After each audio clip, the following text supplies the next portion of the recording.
मैं हूँ माहम, आपको अपने पुजल स्टूडियो में शामिल करती हूँ। आज मैं आपसे एक दिलचस्प और हैरानकुन पुजल पूछने वाली हूँ। मेरे सवाल पूछने के बाद आपको जवाब देने और दिमाग लड़ाने के लिए 10 सेकंड का वक्त मिलेगा। आपने मेरे पुजल का जवाब कमेंट करना है ताकि मुझे भी पता चले आप कितने ज़हीन हैं। देखते हैं आज आप दुरुस्त जवाब दे पाते हैं कि नहीं। मेरा आपसे सवाल है,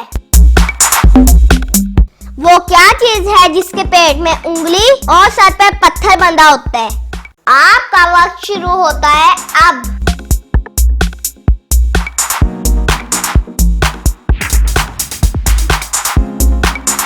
उम्मीद है आपने कोई तो जवाब सोचा होगा। मैं इस सवाल का सही जवाब बताने वाली हूँ। अगर आपका जवाब यही हो तो कमेंट में यस लिख दें। अगर आपका जवाब गलत हो तो कमेंट में नो लिख दें। इस सवाल का जवाब है अंगूठी। गौर करें तो उंगली अंगूठी के पेट में होती है और पत्थर इसके सर पर बंधा होता है।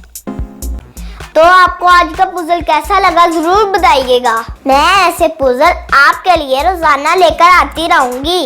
अगर आपने मेरे चैनल को सब्सक्राइब नहीं किया तो जरूर कर लें। जल्द मिलते हैं नए पुजल के साथ। अल्लाह हाफिज।